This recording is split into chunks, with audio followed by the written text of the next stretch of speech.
thinking is not a function that we do deliberately.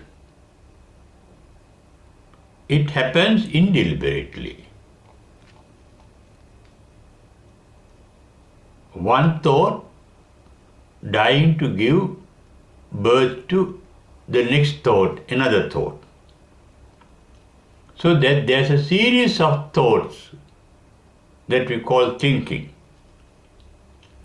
And we are caught in that internet of thinking, running in all directions, in different directions. We have to think of this, we have to think of that, and so on. The ultimate emancipation preached by the Buddha, the emancipation called the vimukti or moksha, preached by the Buddha, is the emancipation from the domination of this thinking. We are dominated by our own thinking. And those domination or those thinking is not perfect. We think with the help of our past knowledge stored up in our brain cells. The memory is called knowledge. Memories of limited experiences and limited knowledge, because our sense organs are not capable of knowing the truth of anything, the real truth of anything. The sight of our eyes are limited. The hearing of our ears are limited. Sometimes we find animals are better off with regard to their sight and hearing, and even smell. The smell of a dog is sharper than ours.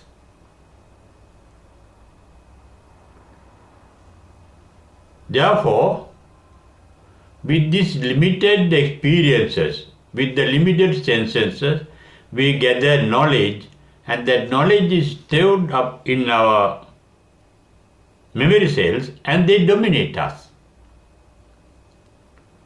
For example, we think that we are different from the entire universe. We are individuals. We have a soul. We lived as a baby some time back. We lived as a young person some time back. And we live as a matured person some time back, and so on. We studied there. We have so many friends. This is our country. This is my. And all those are memories, experiences. What we call self is a bundle of memories.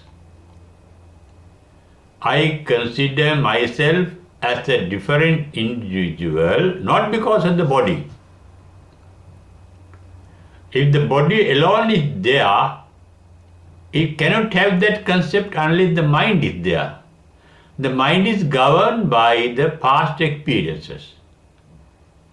It is the past experiences that says you are a separate individual.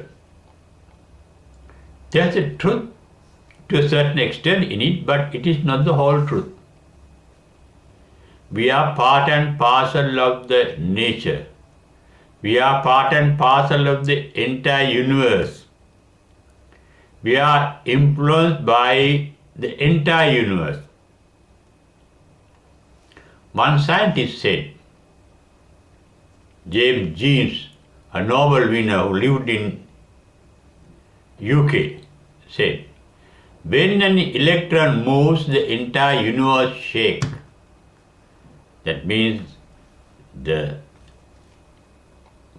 electron's movement round the nucleus of an atom is felt by the entire universe. And the opposite is also similar. It is the same. We are affected by all the universal forces, although we may not be aware of it. Astrology reveals how the movement of planets and stars and galaxies are affecting our life and our fate.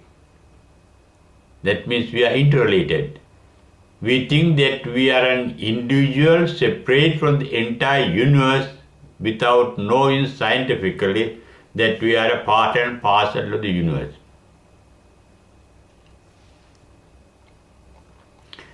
And we all are forced to think that way by our memories, by our knowledge.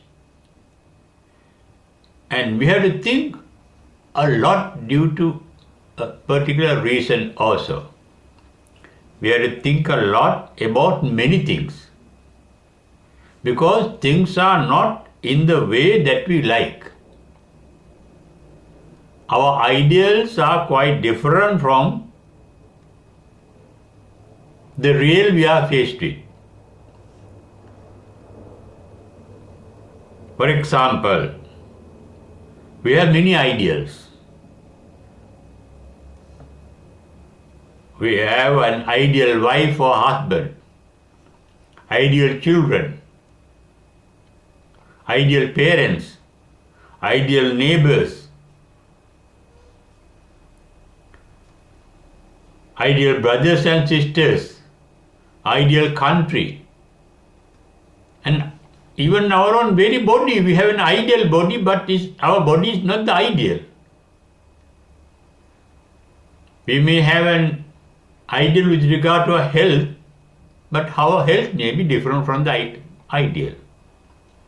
We may have an ideal voice, but our actual voice may be different from our ideal voice. Those ideals are mental images. Mental images are formed by thinking.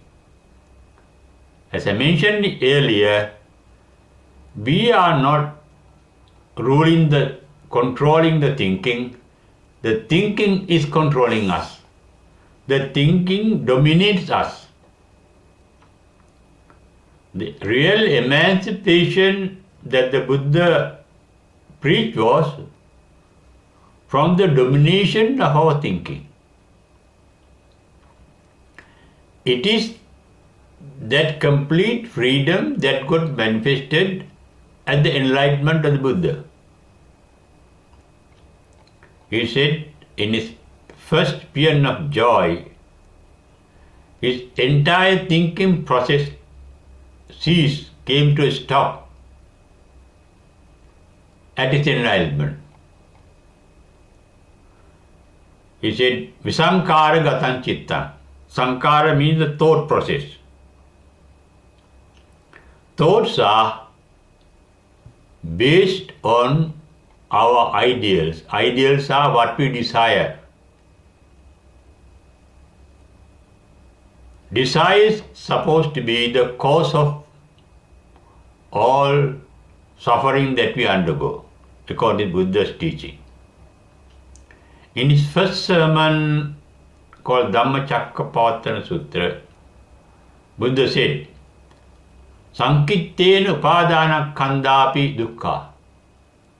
It means, in short, he was describing the suffering and say, in short, suffering means our thinking process. In short, our thinking process, our thinking is the suffering. And why the cause of that suffering is our desire. Desire means our ideals.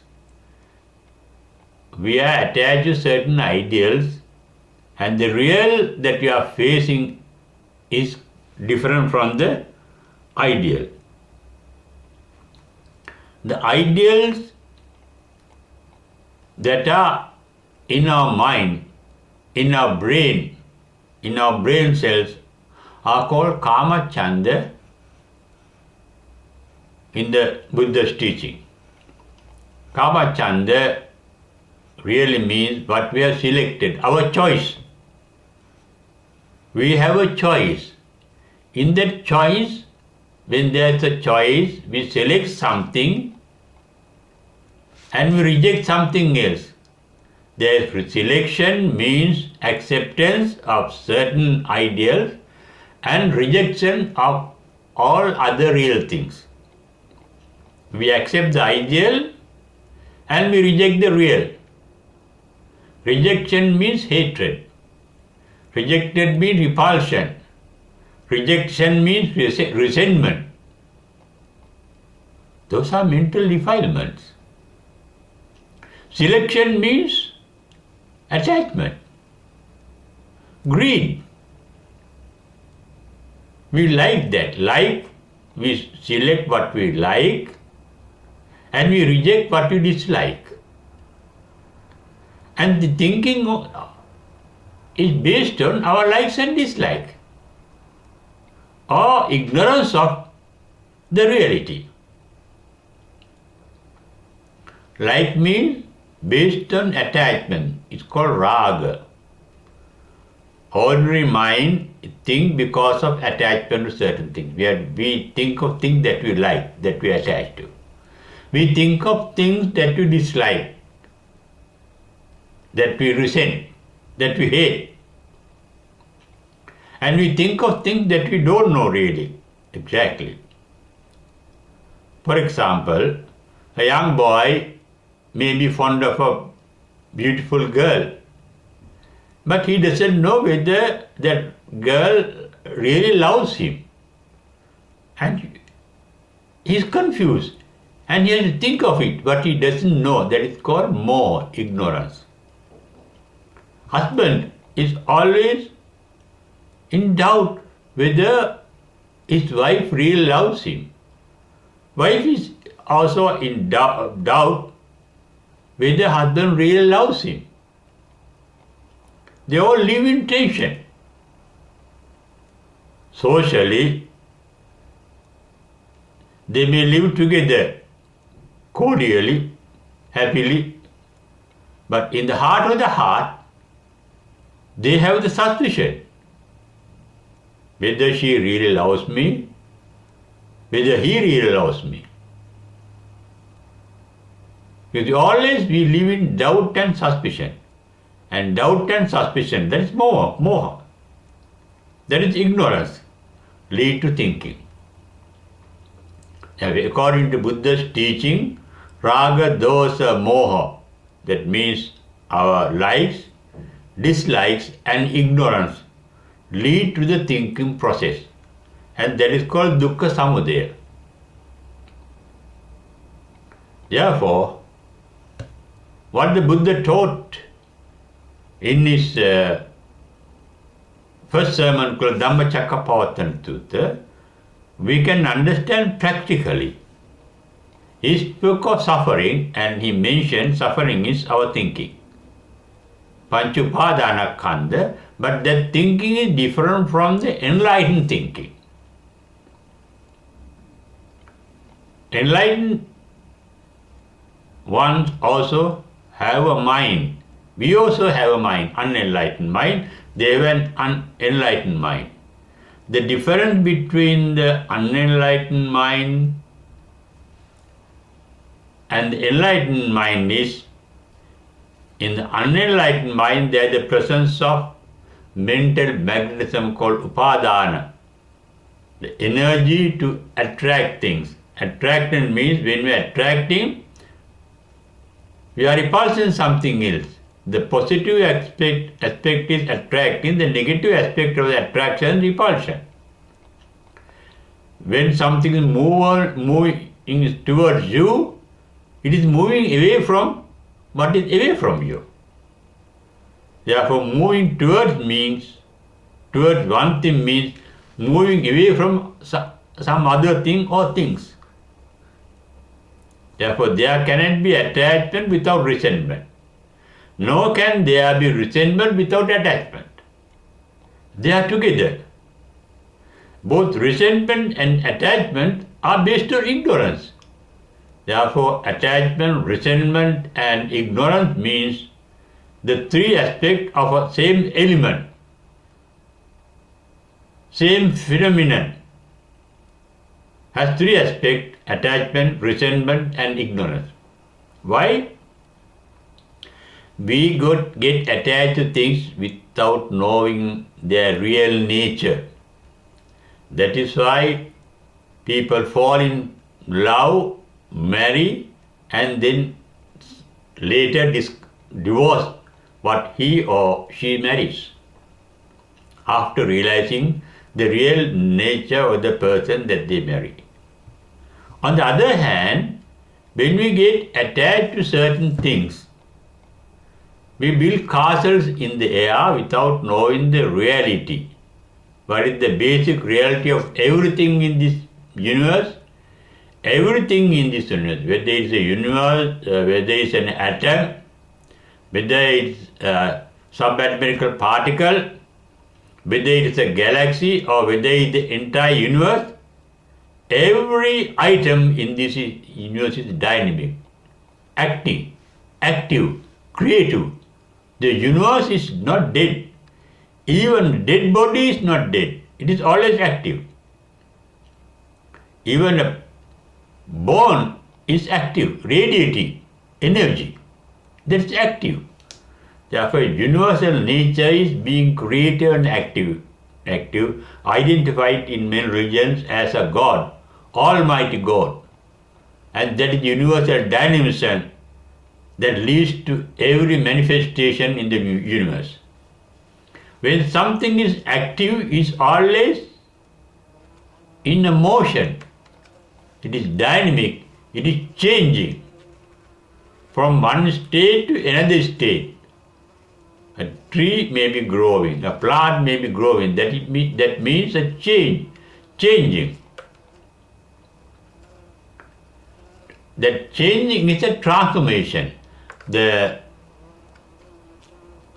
dynamism of the universe is referred to in science as universal energy. Energy is nothing but dynamism. Energy is not a thing, but an activity. Because of the constant activity in every item in the universe, there is a constant transformation of every item from one state to another state. One good example is degeneration. Whatever that is born is subject to decay and ultimate death. Death itself is a transformation.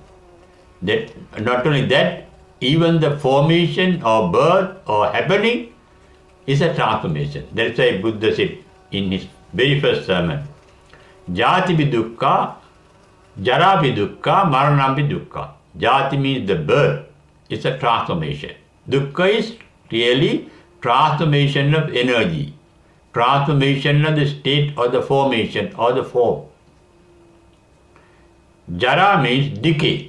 Decay is a transformation. Death is a transformation. Living entity becomes a dead entity. That is a transformation. And ultimately Buddha said, this world, the universe, the Buddha referred to is not the universe outside us.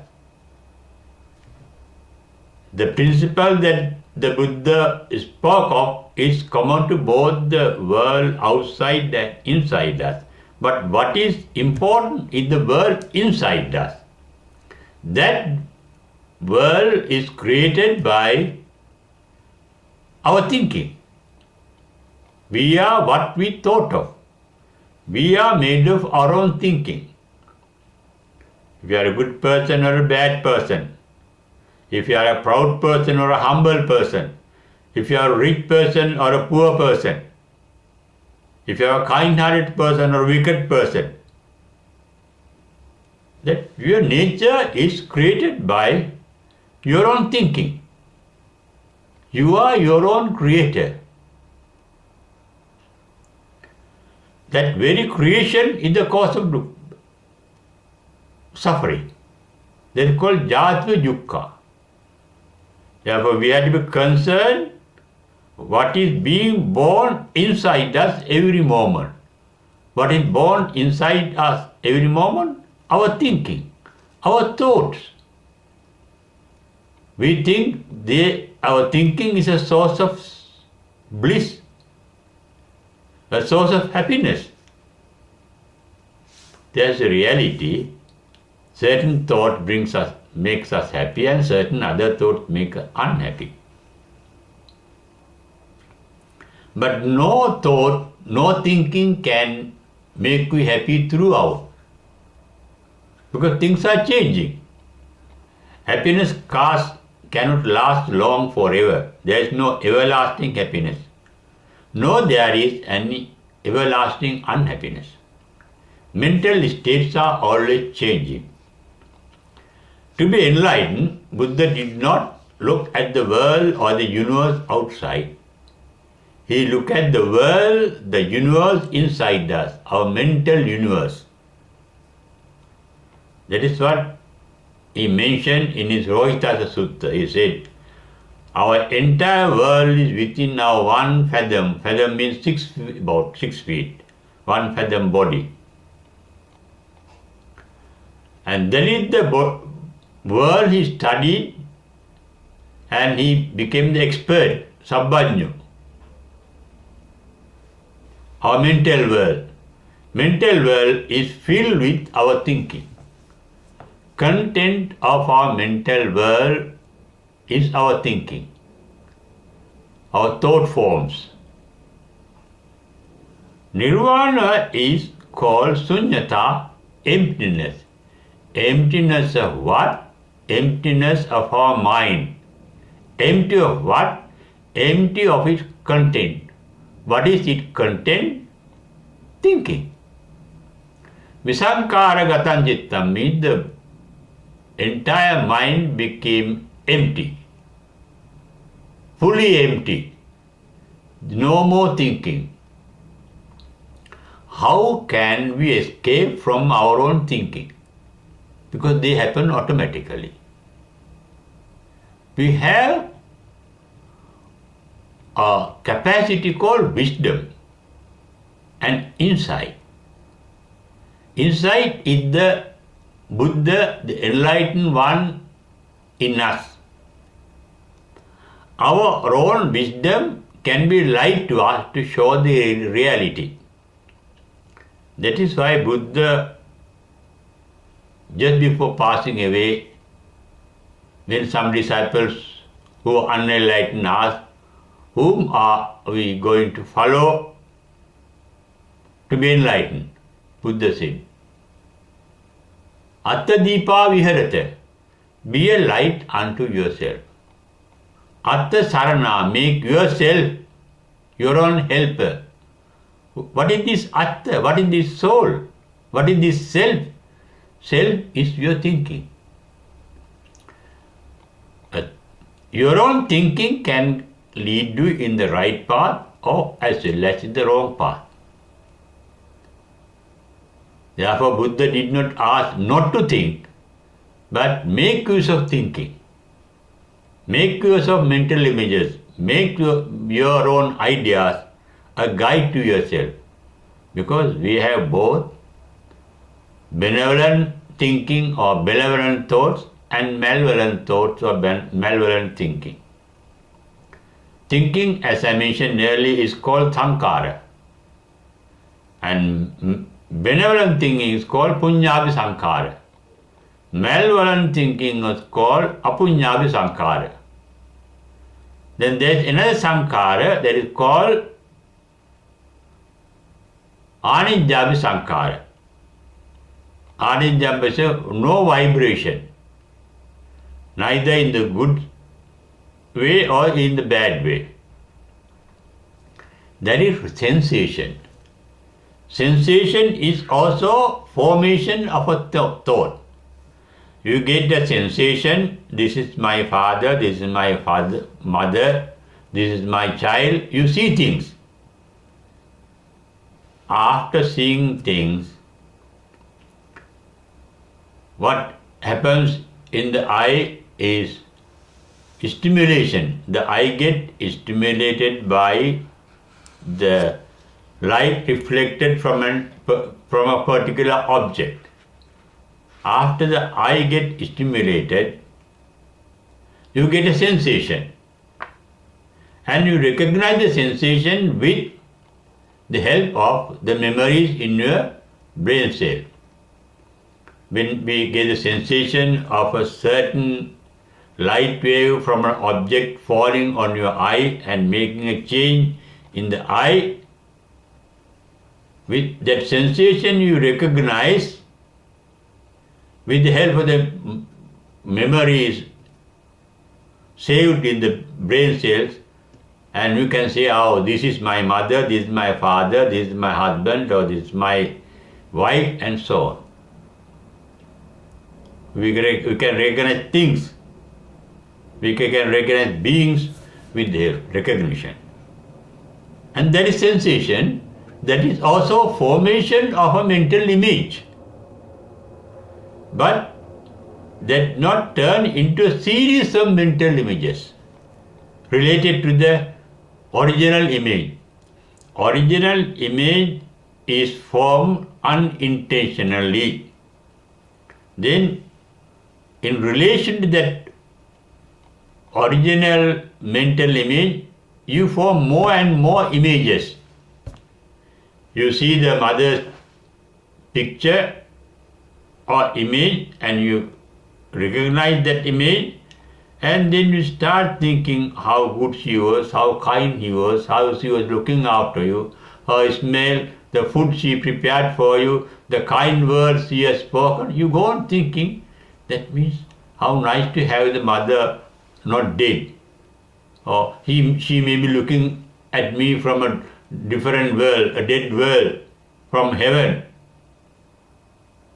or from an unseen world, and she may be blessing me. And you start thinking. Thinking leads to attachment or resentment, or even ignorance. Because by thinking, we cannot really understand anything, not even Buddhism. However much you think, you can't get enlightened. However much you gather knowledge of the Buddha's sayings and the commentaries about it, interpretation of it by the learned, the enlightened, you won't get enlightened. Because they are ideas. We have to go beyond ideas to be enlightened. The word Nirvana is a word. That word is not the real Nirvana. Your idea about Nirvana is not the real Nirvana. That idea is a mental image. It looks like real, but it's not the real Nirvana. Real Nirvana is different from the word and the idea. It is beyond ideas. Beyond means beyond the content of the mind. That is why Buddha said, when I realized Nirvana, my mind was empty. Visankara gatan chitta. Now how can we empty the content of our mind? Empty the content of the mind means empty the thinking process. How does thinking process arise? Dukkha samudaya, dukkha is, according to Buddha, is thinking process. Tanha, the thirst for pleasure. Our mind is always seeking pleasures. What pleasures? Sensory pleasures. The pleasures that our eyes like, ears like, nose likes, tongue likes, the touch likes, the mind likes. We are always in search of pleasure because our mind is not happy, very busy, tension. What is the real cause of thinking? It is thinking. Meditation is to be free from tension. Free from tension means free from thinking. Thinking can cease, but sensation can continue. As long as we are alive, our sense organs are active. Be aware of, be mindful of what our sense organs become aware of. Within few seconds, Daruya Chiriya Bahya, an ascetic called Bahya, he had a nickname called Darjuriya. He got enlightened by listening to the Buddha for less than 1 minute, within few seconds. What were the saying the Buddha, preaching Buddha uttered? Tasmatiya bahya ditte dittamattam bhavisati, sute sutamattam bhavisati, mute mutamattam bhavisati, vinyate vinyatamattam bhavisati. When you see something, be aware what you see. That means don't think of it. No thinking. When you hear something, be aware what you hear, but don't think of what you hear. When you become aware of some smell, some taste, some touch, some idea, don't think further about it. Why do we think? Why there is a formation of thinking or thought process? We think of things that we like, dislike, or ignorant of. Thinking is based on raga, dosa, moha. Raga is what we like, liking something. Dosa is disliking something. Moha is not comprehending something. But what is the thing that we do not comprehend? The reality of everything. Anitya, dukkha, anatma. Everything is dynamic. Everything is in a state of constant transformation. Everything is unable to retain a permanent identity. And when you know that nothing can retain a permanent identity, you don't get attached to things, nor do you resent things. You can take things as they are. Enlightened mind can take as they are. There means yatha bhuta jnana darsana, seeing things as they are. He's angry, he's smiling, he's kind-hearted, he's good, he's bad. You take, be aware of it, taking things as they are. And yatha labha santurti. You must be aware your ideal is different from the real. Ideal is an imagination, an illusion. Don't be controlled by your ideal. Your ideals are controlling you. Your mind is controlling you, dominating you. Don't be dominated, but don't be a slave of your own ideals, your own thinking. Ideal is a thought form. My wife or husband may not be the ideal husband or wife, but we have to take her or him as he or she is. Because that is the lot that we destined to have. No point in worrying about he or she not being our ideal. That means yatha lava santutti. Be content with what you have. Contentment. But mind you, this we refer to the spiritual life, enlightened life. We lead an unenlightened life. We must have ideals. We have to strive to realize our ideals to make our life happy and comfortable. We must have likes and dislikes. That is the normal, ordinary life. We are referring to the ideal, enlightened life. That is also an ideal. Therefore, don't get attached to the ideal life. Don't be attached to the form of an enlightened one. Don't think of getting into a trance. Don't make it an ideal. If it were to happen, let it happen. If I have to be enlightened, let I get enlightened. But don't get attached to that particular idea. Don't get attached even to the ideal of a Buddhahood. Be faced, you have to be faced what is real. Accept things as they are. What is the reality of things? Everything is born to decay and die.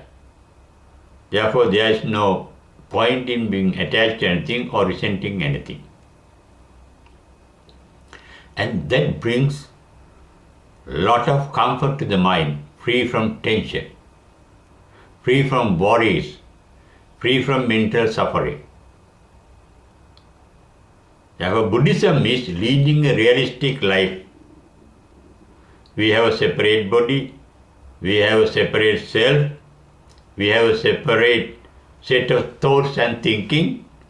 We are individuals in the real world in which we are living, not the ideal world. We have been referring to the Buddha's teaching with regard to certain ideals. But don't be misguided by those ideals. Ideals are there not to be held on to, only to be used to attain enlightenment. There is very said in Alaga Dupa Sutra. Kullupu mango dhamman desasami. Desasami. Nitaranaya no gahanattaya. I am preaching my doctrine, my dharma, not to hold on to it as an ideal, but only to make use of it, to empty your mind, from ideals. Therefore, don't make even Nirvana your ideal, Arahanthood your ideal, Buddhahood your ideal. That is the main teaching of Buddha. And there is difference between our real world and the ideal world. Ideal world, the ultimate world. Ultimate state is called Nirvana. Nirvana is empty the mind from all its content. But after enlightenment, the content is there in the brain cells, they are not dead. But you don't identify yourself with those ideas in the brain. Nor are you controlled by those ideas. Though they are called prejudices. That means dittincha anupagama silava dasanena sampanno. You can, after enlightenment, one can see things as they are without being misguided by prejudices. Prejudices are ideas recorded in our brain cell with limited experience without knowing the real truth of things.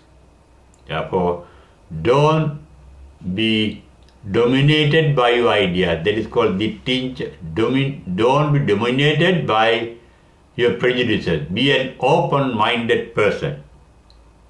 That means have a scientific attitude to your life and to yourself. Dittincha anupagama silava dasanena sampanno.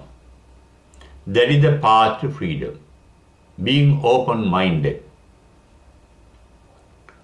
Not rejecting your ideals or ideas. Not accepting also. Without rejecting, without accepting, taking them as they are. But leave it aside. Don't allow them to control you. You have to see the world here and now. Wherever you can say here, any place. Whenever you can say now, that means now means sandittika. See things now, not with the past memories. The past is dead. The limited memories, the limited experience may have given you a wrong idea about things and beings. Understand that reality. Therefore, live in the sandittika, live the present moment. take things as they are.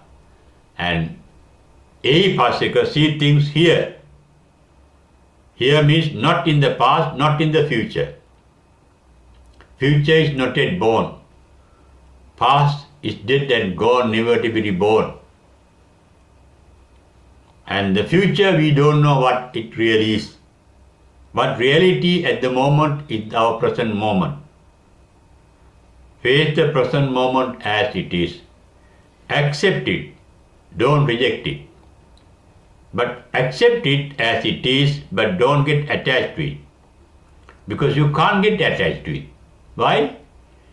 It is changing. It is in a state of transformation. That is why the Greek philosopher Heraclitus said, you can't step into the same river twice. Everything is yours is in a plus. Therefore, lead a relaxed mind. Relaxing mind means not being dominated by the content of the mind. Ultimately, what happens is the content of mind gets dropped and it becomes empty. That empty mind is called sunyata. That is the Nirvana realized by the Buddha at his enlightenment. And he said, what happened? My mind became empty. Visankara gatan chitta. But don't try to empty the mind. Because then we are guided by your own ideas, your own desires. They get empty. The mind gets filled with certain ideas. They are not going to last there forever. They are temporary. And constantly be aware of things that are changing. Take things on the bump. Let loose. Let they go by. Let your happiness go by, pass away. Let your unhappiness pass away. Let your anger, let your greed, let your desire, let your jealousy. They like cloud pass away. Allow things to pass away. Leading a life, having the idea of let loose, a relaxed life, a relaxed mind can make you blissful. Therefore, mind your mind to never mind and end the mind. That is the summary of the Buddha's teaching. Mind your mind. Mind means the content of the mind. And never mind. Don't be dominated by them, controlled by them. And in the mind, make your mind empty of its content called memories, ideas, wishes, desires, jealousies, angers, whatever the content. Such a mind is a pure mind. Sachitta pariyodapanam. Cleansing the mind means cleansing the mind from ideas, thoughts and thinking.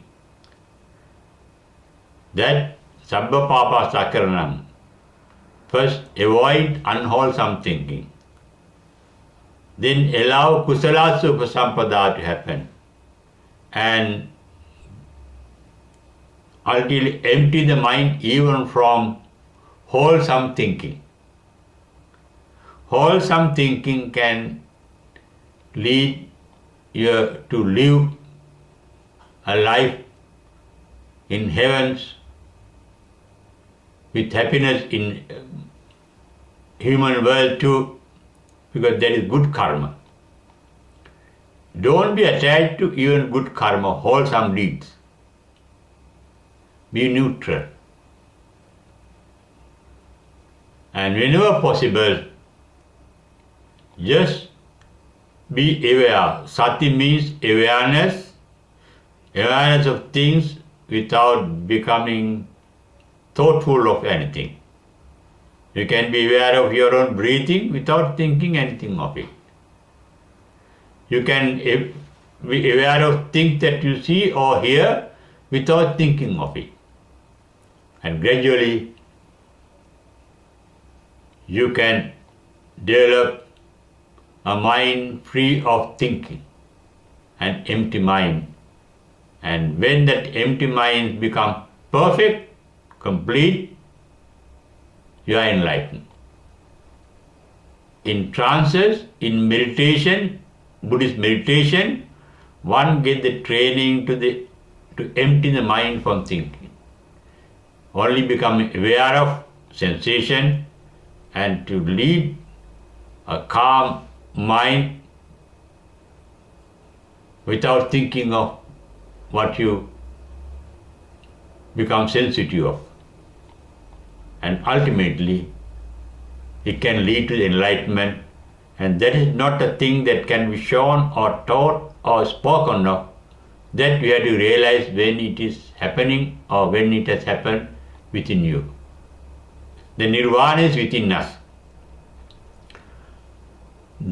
Not only Nirvana, suffering is within us, its cause is also within us. The way to end the suffering is also in us, and the ending of suffering also is in us. What is suffering? Thinking. Therefore, freedom from thinking is the ultimate goal of Buddhism, or what we call Buddha's teaching.